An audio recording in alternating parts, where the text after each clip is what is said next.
Hey guys, how's it going? F8 Alpha here and welcome back to the channel. Today in World of Tanks we're having a look at the newest addition to the premium shop, or should I say the resurfacing of the Jagdtiger 88. So let's go ahead and look at the bundles here and see what we're being offered. For $44.99 we have the basic bundle, which is the tank destroyer and the garage slot. For $59.99 we have the tank destroyer, the garage slot, enhanced gunline drive, improved ventilation, the gun rammer, 500 gold and 500,000 credits. And of course we have the ultimate bundle, which is $68.99. We're getting the Jagdtiger, we're getting garage slot, we're getting the enhanced gunline drive, ventilation, gun rammer, 1,500 gold, 2 million credits, and a multiplier of 5 XP for the first 15 wins in the Jagdtiger. But what is the Jagdtiger all about? What are you really getting for the money that you're spending on this tank destroyer, and is it worth it? And for that answer, I went ahead and set up a comparison here. I have the Jagdtiger 88, I have the AT-15, I have the Ferdinand, and I have the brand new WZ 111-1 FT. Now, a quick note before we start this comparison is that the Jagdtiger is the only preferential tank destroyer in this comparison, meaning that it only sees tier 9 maximum, where these other tank destroyers see tier 10. So keep that in mind as I'm going through the statistics of this, so you guys can get a better idea and feel for what the Jagdtiger 88 is all about. Let's go ahead and start off with the DPM. The Jagdtiger 88 has the second highest DPM in this comparison, as 2,780. The AT-15A is the highest DPM in this comparison with 2,878. The Ferdinand has a 2,620, and lastly we have the WZ at 2,500. Now the penetration on the Jagdtiger is the lowest at 203, as it is running that 88mm that the Germans are most famously known for there.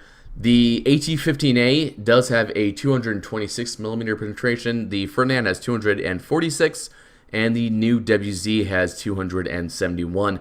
Now the alpha damage is the lowest on the AT-15A at 230, where the Jagdtiger has a 240 alpha damage, but that does not even start to compare to something like the Ferdinand at 490, and ultimately the WZ at 560 with that massive alpha damage per shot.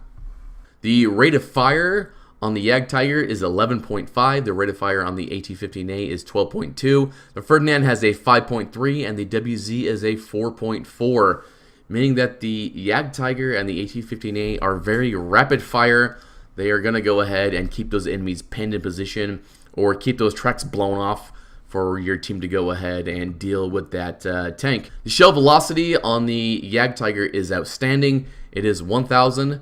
The AT-15A is 1,200, the Ferdinand is 920, and the WZ has a 930. A quick note is that the ammo capacity on the Jagdtiger is the highest in comparison, and that is a good thing because this tank is going to go ahead and blast through a lot of rounds. If you have a very good round, this tank will use a good number of those shells. Let's go ahead and look at the gun handling and the aim times here. The Jagdtiger has a 1.9 second aim time, which is very good.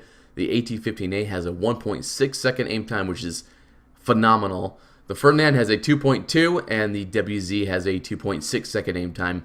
Now the dispersion or accuracy on the Jagdtiger 88 is a 0.30.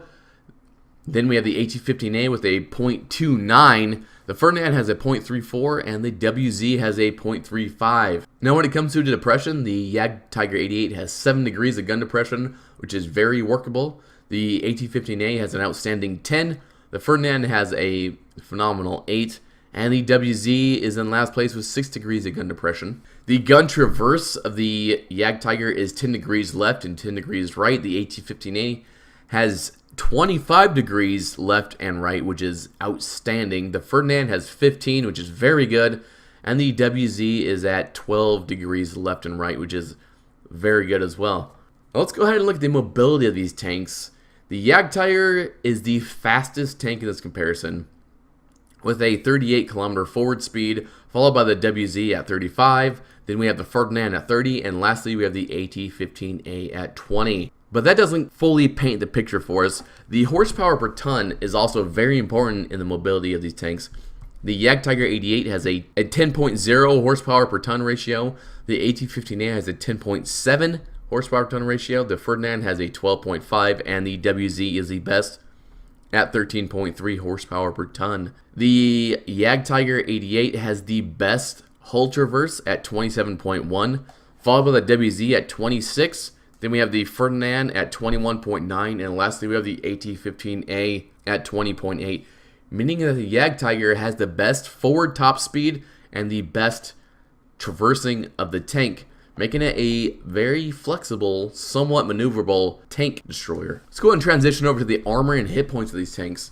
The Jagdtiger has 250 millimeters on the front, 88 on the sides, and 88 at the rear. The AT-15A has 228 on the front, 152 at the sides, and 101 at the rear. The Ferdinand has 200 millimeters on the front, 80 at the sides, and 80 at the rear. The WZ has 180 at the front, 80 at the sides, and 60 at the rear. However, a quick note is that the 250 millimeters of hull armor that the Jag paper says it has is only on the upper structure of this tank, which is basically where the gun is mounted. That flat plate where the gun is mounted is the upper superstructure. The upper glacis and the lower glacis are about 150 millimeters thick and sloped, giving them roughly about 200 millimeters. Looking at the hit points, the Ferdinand has the best in this comparison, as 1,500, followed by the AT-15A at 1,450, and the Jagdtiger has 1,300, followed lastly by the WZ at 1,000 flat. Quick note is that the Jagdtiger 88 does have the best base view range at 390, where the AT-15A, the Ferdinand, and the WZ have a joint 370 meters view range, making the Jagdtiger 88 very good at spotting, especially for equipping binos or even coated optics. Now, when it comes to equipment on this tank is a bit of a mixed bag because there are two ways to play it. You basically have the heavy tank destroyer role, which is comparable to something like a Ferdinand, where you have the armor to go ahead and get into a hull down position and use your upper superstructure to go ahead and deflect the majority of the shots at it. Is 250 millimeters thick. So if you're going to go ahead and try and play that style with this tank, I would recommend the gun rammer, I would recommend ventilation, and I would probably recommend something like a super heavy spall liner to go ahead and absorb those artillery shells that will be coming your way, as this tank is a very large and somewhat slow target.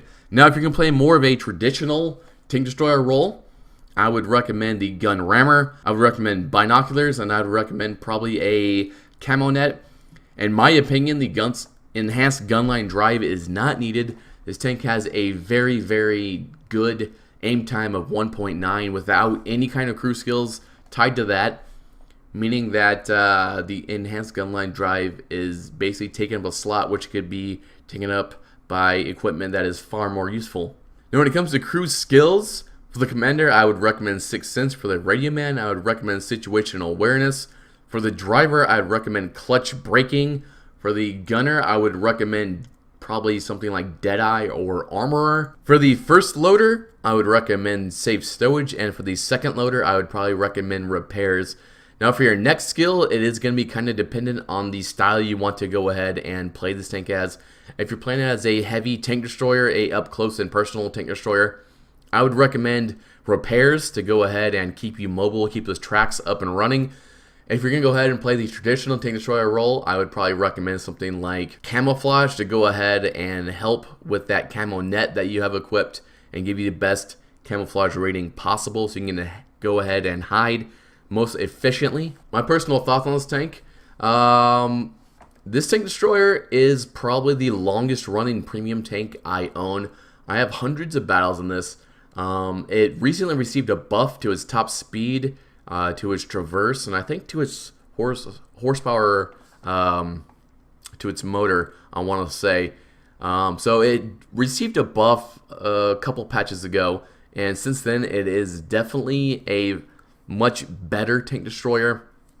It is preferential, as I mentioned earlier, meaning it could only see tier 9s, which is fantastic. This tank makes a ton of money. This is like having your own private money printer that you can go ahead and just press print to when you want those credits. This tank will earn you those credits very quickly. The ammunition cost is very cheap. It is 252 credits per shot, which is phenomenal.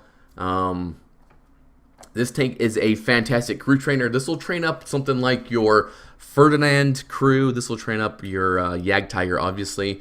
And finally, and ultimately, this will train your E100, Jagdtiger E100 crew, which is a phenomenal tier 10.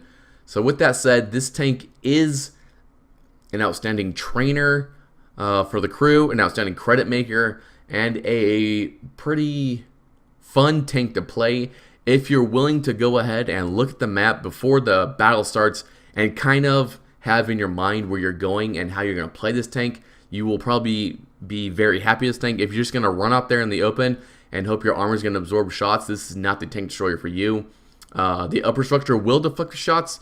However, most people know that this tank has a somewhat weak upper glacis and lower glacis, as this tank has been in the game for quite some time, and you see these on the battlefield fairly often. So with that said, that is my review and my guide to the Jagdtiger 88. I am F8 Alpha, and I will catch you guys next time.